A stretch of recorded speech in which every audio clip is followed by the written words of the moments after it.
Et comme première prédication de l'année, je viens un petit peu nous chercher.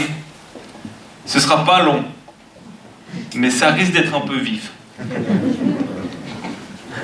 Je suis chrétien. Qu'est-ce que ça signifie dans ma vie, dans ta vie, dire « je suis chrétien ». Je suis fier d'appartenir à ce Dieu-là. Je suis fier d'appartenir au Christ, fier de ce que ça signifie, fier de pouvoir mettre ma confiance et ma vie dans sa main. Je suis chrétien. Je ne suis pas musulman. Je ne mets pas ma confiance dans des paroles de quelqu'un qui se revendique comme le successeur d'Abraham, de Moïse, de David et de Jésus, alors qu'aucun des quatre ne disent qu'il y a quelqu'un qui doit venir après. Voire plutôt, ils disent que s'il y a quelqu'un qui vient, il ne faut pas l'écouter. Je ne suis pas bouddhiste. Je ne crois pas que la vie est une illusion. J'essaie pas de sortir de la réalité présente dans laquelle je suis en faisant des exercices de méditation ou du yoga pour essayer de fuir la réalité dans laquelle je vis. Non, je ne suis pas bouddhiste. Je ne crois pas non plus en la réincarnation qui serait comme un salaire ou une récompense ou alors une condamnation de la vie passée. Je refuse de croire ça. Je refuse de croire ou de penser que les personnes handicapées le méritent à cause de ce qu'elles avaient fait avant. Je refuse, mais vraiment, de penser un truc pareil. Je ne suis pas non plus athée. Je ne crois pas que la matière explique tout. Je ne crois pas que ce monde est apparu, s'est construit sans sens, sans but, sans intelligence. Je ne crois pas que ce monde est absurde. Je ne suis pas non plus agnostique, qui refuserait de croire qu'une des visions de ce monde est plus juste que les autres. Non. Je suis chrétien. J'appartiens au Christ. Je crois que ce monde a besoin d'un sauveur. Je crois que mon monde, ma vie, a vraiment besoin d'un sauveur. Je crois que pour que ce sauveur soit vrai, il fallait qu'il soit annoncé. Et je crois en un sauveur qui a été annoncé des milliers d'années avant qu'il arrive. Je crois que pour qu'il me sauve, il fallait qu'il soit comme moi et comme toi et comme nous, qu'il puisse nous représenter devant Dieu. Et en même temps comme nous, mais pas tout à fait. Tout comme nous, sauf le péché, sauf ce qui a besoin d'être sauvé dans ma vie, pour que sa justice puisse devenir la mienne. Je suis chrétien. Et je crois qu'il fallait qu'il soit Dieu, ce sauveur-là.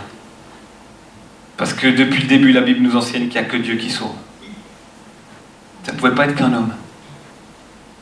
Yahvé, mon sauveur, l'Éternel, ma refuge, ma forteresse. Je suis chrétien, je crois en Dieu le Fils venu me racheter pour être adopté par Dieu le Père. Je crois en Dieu le Fils venu me sauver et me racheter pour être adopté par Dieu le Père. Et qui met en moi son Esprit Saint dans mon cœur. Et même si cette portion de l'Esprit Saint est très partielle et très réduite par rapport à ce que j'aurai un jour, je sais dans mon cœur que cet Esprit Saint-là est l'assurance absolue de l'engagement de Dieu pour moi, et c'est un engagement éternel. Je suis chrétien. Oh, je sais que derrière ce mot, il y a beaucoup d'histoires. Beaucoup de choses dont on n'est pas fier. Ok. Je ne parle pas de je suis l'histoire du christianisme. Je dis je suis chrétien. Et ce monde a besoin de retrouver, et ton monde et mon monde, ma vie, a besoin de retrouver cette fierté de dire je suis chrétien. J'appartiens à Jésus-Christ, Fils de Dieu. Je suis chrétien, je suis aimé de Dieu. Je suis sauvé par lui, je suis racheté par lui éternellement pour lui appartenir et pour vivre ma vie, ma conduite en pratiquant ce que Jésus me demande de vivre. Est-ce qu'on est fier d'appartenir Je ne vais pas poser comme ça cette question, c'est un petit peu oui ou non. C'est un peu embêtant. Vous êtes obligé de dire oui, et puis moi aussi. Comment est-ce que je peux retrouver cette fierté d'appartenir à un Dieu tellement extraordinaire? Je suis chrétien, ça veut dire que je ne fuis pas la réalité dans laquelle je vis. Non. Je ne sais pas de fuir ça ou de nier ça, non. Mais par rapport à la réalité dans laquelle je vis et tu vis, cette réalité qui est parfois difficile, souffrante, pénible, par rapport à cette réalité-là visible, en tant que chrétien, j'oppose une réalité qui est invisible, mais qui me fortifie. Je suis chrétien, ça veut dire que face à la réalité de la mort, et c'est bien là, et c'est bien réel, et c'est pas une illusion, j'oppose une réalité invisible, mais tout aussi réelle, et qui sera absolument victorieuse éternellement, c'est de la résurrection et de la vie éternelle. Et c'est dans ta vie spirituelle, c'est dans ton cœur. C'est comme un bouclier que tu places face à un ennemi ou un ennemi. Face à la réalité de la mort, j'oppose la réalité de la résurrection et de la vie éternelle. Oh, on était, il y a moins d'une semaine, on était à un enterrement qui était vraiment difficile. Un drame. Je me suis dit, comment ça va se passer? Tellement c'est dur. Un jeune homme, situation vraiment difficile. Et puis le pasteur qui a commencé, c'était Bertrand Gounon, notre collègue qui a la passerelle, a commencé en disant ça, face à la réalité. La Bible nous présente la mort comme une ennemie, et face à cette réalité-là, j'oppose et nous opposons la réalité de la résurrection et de la vie éternelle. Et je me suis dit, si on n'avait pas Christ, si on n'avait pas ça, qu'est-ce qui se resterait de cette vie et de cette journée-là? Je suis chrétien. Ça veut dire que face à certaines réalités, j'oppose une autre réalité qui n'est pas encore visible. Mais je sais qu'un jour ce sera là. Et c'est Dieu qui le fera. Et ce sera glorieux. La mort n'aura pas le dernier mot. La fin du monde, ce n'est pas l'anéantissement de ce monde. Non, la fin du monde, c'est une nouvelle création. Quelque chose de nouveau, de glorieux, où le mal ne se commettra plus. Amen. Et ce sera éternel. Ce n'est pas la fin du monde. La fin du monde, ce n'est pas l'explosion de notre soleil. La fin du monde, c'est la nouvelle création d'un Dieu absolument glorieux qui recrée quelque chose qui est éternel, où lui sera glorifié. Absolument. Où Jésus, notre grand Dieu et Sauveur, on passera l'éternité à dire, mais gloire à toi, qu'est-ce que tu es extraordinaire. Je suis chrétien, ça veut dire que face à la réalité de la souffrance, j'oppose la réalité de la présence de Dieu dans cette souffrance-là. Je ne crois pas que la souffrance soit une illusion. Et je ne crois pas non plus qu'elle est une punition de Dieu. Mais elle est réelle. Dans ce monde déchu, dans ce monde qui a été frappé par le mal, ce mal qui se trouve dans tous les domaines, dont celui de la santé. Oui, la souffrance est là. Oui, la maladie est là. J'y reviendrai. Mais face à cette réalité-là, j'oppose la présence de Dieu dans cette réalité. Il est là tous les jours jusqu'à la fin du monde. Ça veut dire que face à l'offense qui a été faite sur ma vie, face aux offenses, parce qu'elles sont plusieurs, qui a été faite sur ta vie, j'oppose la réalité du pardon. Et du coup, je peux sortir d'un cycle, un cycle où on est dans la honte, on est dans le rejet, on est dans la condamnation, la victimisation, ou alors on est dans la violence, la haine et la colère. Face à l'offense, j'oppose la réalité du pardon qui va faire que je peux être victorieux du mal par le bien. Pas par plus de mal, non, par le bien. Tu peux pardonner. Dieu te rend capable de pardonner. Je suis rendu capable de sortir de ce cycle du mal-là, par le pardon. Et je peux le faire parce que Dieu m'a pardonné. Et que Dieu t'a pardonné.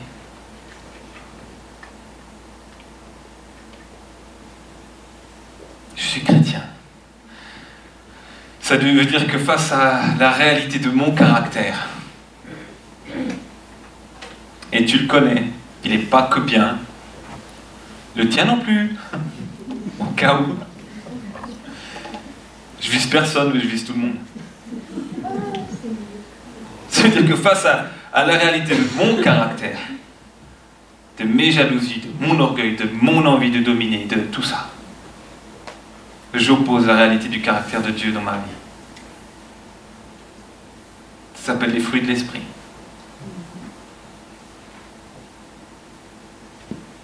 La patience. Face à la réalité de mon impatience, j'oppose la réalité de la patience que Dieu est capable de faire porter à ma vie. Oh, c'est pas la mienne. C'est la sienne. C'est le fruit de sa présence. Mais dans ma vie, c'est toi qui le portes, Gérald. Ou d'autres. Daniel. C'est toi, Nouria, qui porte ce fruit de la paix, de la joie. Mais ce n'est pas ton fruit à toi, ce n'est pas ton caractère. T'imagines s'il n'y avait que nos caractères? On arrête là. Je suis chrétien. Ça veut dire que face à la réalité de la maladie, j'oppose une double réalité. Celle de la présence de Dieu dans cette maladie et la possibilité de la guérison. Qu'elle soit médicale ou miraculeuse.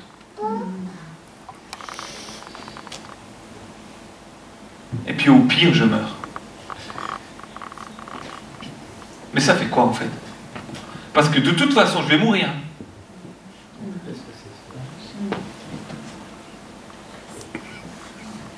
Je me suis dit, je préparais cette prédication, je lui ai dit, mais au pire, je meurs.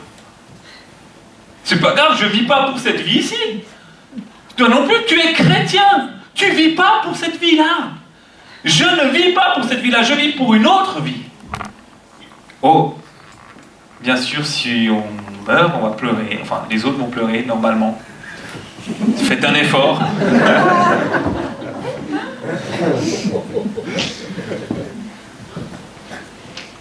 Je ne vis pas pour cette vie-là. Oh, ça me fait du bien au début d'année de me souvenir de ça.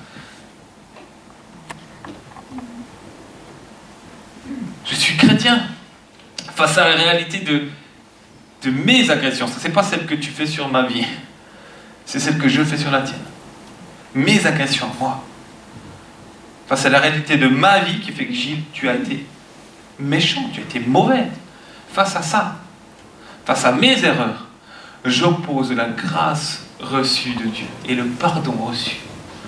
Je suis pardonné. Il n'y a plus aucune condamnation sur ma vie. Je suis chrétien. Ça a été porté par quelqu'un d'autre. C'est quelqu'un d'autre, c'est Dieu le Fils.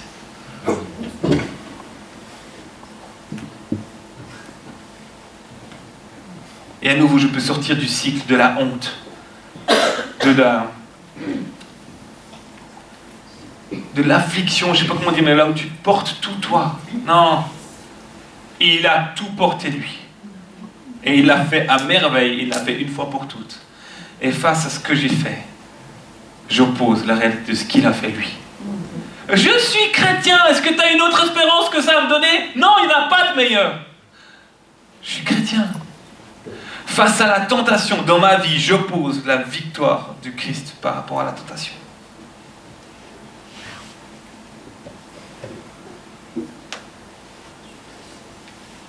T'es tenté des fois? Moi oui. Et toi aussi. Et je ne parle pas que de tentation sexuelle. Je parle de la tentation de vouloir le dessus sur l'autre. De vouloir dominer, de vouloir avoir raison. De vouloir plus d'argent.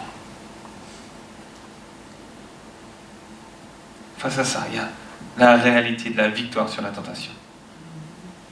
En trouvant mon espérance, ma joie, en faisant de Dieu mes délices, j'ai plus besoin de ces délices-là.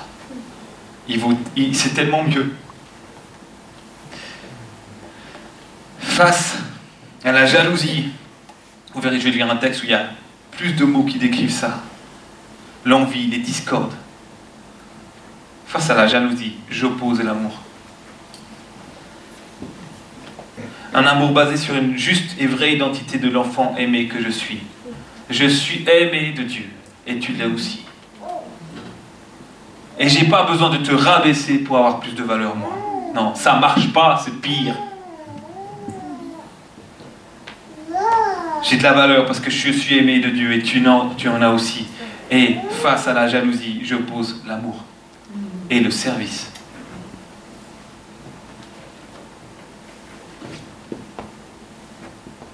Et face à ce qui ne change pas, ou ce qui ne changera plus jamais. Ce qui ne change pas, je pensais à des situations, des patrons pénibles, ou des ouvriers pénibles, ça dépend. Souvent les autres qui sont pénibles, c'est bizarre. Face à des situations où un enfant, des parents, un mariage. Face à des situations, tu as l'impression que ça ne change pas, un voisin. Ou face à des situations qui ne changeront jamais. Un deuil. J'oppose la réalité de la prière. Ça ne change pas forcément tout le temps les situations, mais ça change tout le temps ma manière de vivre cette situation. Tout le temps. Face à la réalité de ce qui ne change pas, j'oppose la réalité de la prière, de ce cœur à cœur avec Dieu. Il est là, aujourd'hui, dans les situations qui sont compliquées, comme dans celles qui sont faciles. Il est là. Et puis, petit dernier là, face à la passivité qui étouffe ma foi, qui étouffe ma joie en Dieu, qui ne me donne pas envie de mettre en acte et en pratique ses commandements. J'oppose la foi. La soif de Dieu, la joie en Dieu, l'envie de mettre en pratique ses commandements. Pourquoi ? Parce que c'est bon. Oui, mais c'est dur. Ok, mais c'est quand même bon. Et c'est pas bon que pour toi, Gilles. C'est bon pour tous ceux qui t'entourent. Et t'es pas seul dans ce monde. Et il y a mon appel qui sonne. Face à la passivité, désolé pour ce désagrément. Face à la passivité, j'oppose la réalité de la foi. La mise en pratique de son amour, même quand ça me coûte, même quand c'est difficile. Même quand ça peut me coûter du temps, de l'argent ou de l'énergie, même quand ça signifie que je vais faire un sacrifice. Face à la réalité de la passivité dans ma vie, j'oppose la réalité de la foi.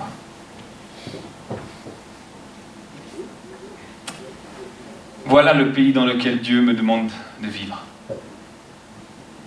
Voilà l'environnement. Bonne année 2020.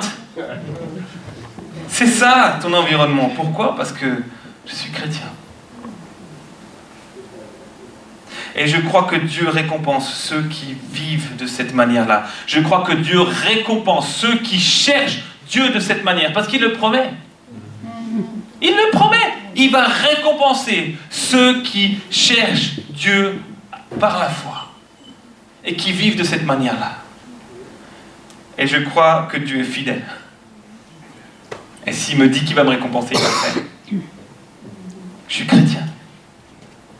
Je crois que Dieu voit tous nos progrès, tous nos efforts. Je crois qu'il entend toutes nos prières. Je crois même qu'il entend les mots qu'on ne dit pas en prière. Il est Dieu. Il a sauvé nos vies. Il a un plan pour notre vie et pour notre Église. Et ce plan servira à le glorifier lui. Pas forcément moi, ni toi, ni nous, mais lui. Je suis chrétien. Je ne vis pas pour moi, je vis pour lui.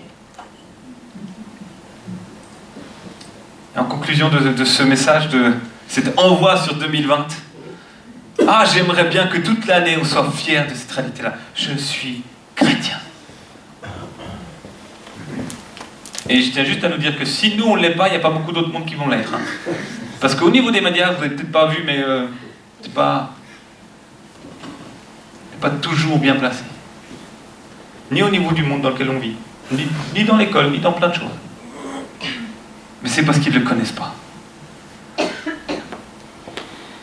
Je termine avec cette lecture dans Galates 5, 13 à 25. Oui, mes frères, vous avez été appelés à la liberté, seulement ne faites pas de cette liberté un prétexte pour vivre comme des hommes livrés à eux-mêmes, c'est-à-dire sans toutes les oppositions que j'ai placées avant. Au contraire, par amour, mettez-vous au service des uns des autres. Oh Saint-Esprit, je te demande que ce que tu as inspiré dans ce texte-là, tu le fasses vivre dans nos cœurs, tu nous donnes envie. Parce que sinon, c'est juste un texte et ça ne changera pas ma vie et j'y arriverai pas. Mais inspiré par l'Esprit de Dieu qui vit dans ton cœur, qui peut insuffler aussi une conduite dans ma vie, alors on peut vivre ça. Car la loi se trouve accomplie tout entière par l'obéissance à cette seule parole. Aime ton prochain comme toi-même. Qui c'est qui a jamais lu l'Ancien Testament en entier? Peut-être plein de gens. T'as un super résumé là. C'est résumé là. Mais si vous vous blessez les uns les autres, il est clair, Paul. Si vous vous déchirez les uns les autres, prenez garde, vous vous détruirez mutuellement.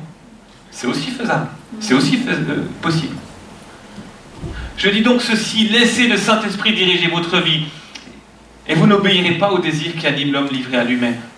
Car ces désirs sont diamétralement opposés à ceux de l'Esprit. On retrouve le terme « j'oppose ». Et l'Esprit a des désirs qui sont opposés à ceux de l'homme livré à lui-même. L'Esprit de Dieu a des désirs sur ta vie, sur la mienne et sur notre vie communautaire. Il a des désirs, il a envie quelque chose pour nous, quelque chose pour toi. Les deux sont opposés l'un à l'autre, c'est pourquoi vous ne pouvez pas être votre propre maître. Mais si vous êtes conduit par l'Esprit, vous n'êtes plus sous le régime de la loi. Tout le monde voit bien ce qui procède de l'homme livré à lui-même. Immoralité, pratique dégradante, débauche. Bon, là, on voit que ça fait très très longtemps que ce texte est écrit. Hein. C'est pas du tout d'actualité. C'est moi qui ai mis différentes catégories dans la Bible, vous ne les voyez pas, mais il me semble que adoration des idoles et la magie. Face à la facilité d'appeler un numéro pour être guéri de quelque chose, j'oppose la fidélité à Dieu. Mais la magie, mais il y en a partout. C'est la magie douce, mais il y en a partout. Les haines, là je vous avais dit qu'il y avait plus de choses que la jalousie. Les haines, les querelles, la jalousie, les accès de colère, les rivalités, les dissensions, les divisions et l'envie.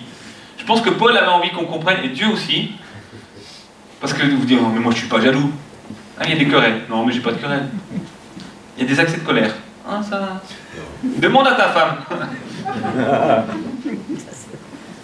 L'ivrognerie, les orgies et autres choses de ce genre. Je ne puis que répéter ce que j'ai déjà déclaré à ce sujet.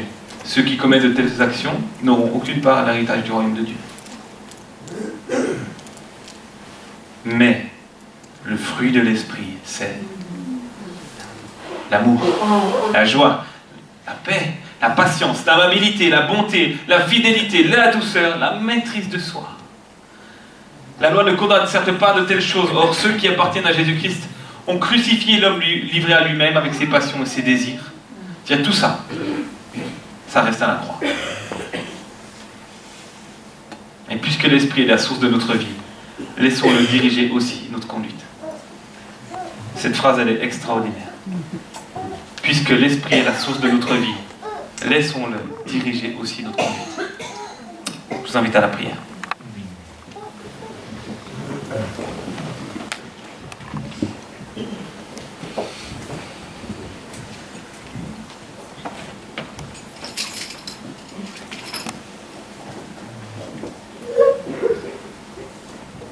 Seigneur, si je ne t'avais pas dans ma vie,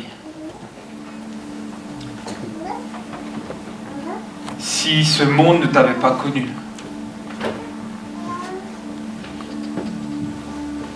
franchement, je ne sais pas où on en serait. Et je ne sais pas non plus où j'en serais moi.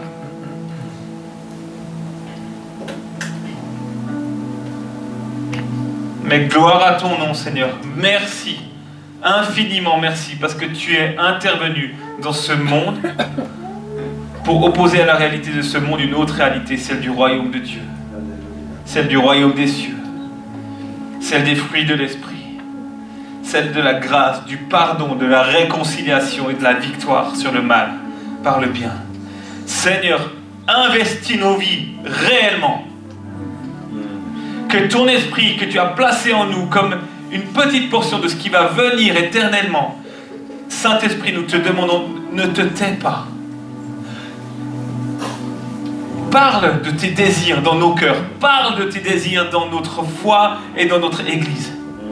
Seigneur, tu as des désirs sur nos vies. Nous te demandons, crie-les au fond de nous. Et fais-nous vivre une vie où ça devient clair autour de nous que nous sommes chrétiens, porteurs du Christ à l'intérieur de nos cœurs. Amen.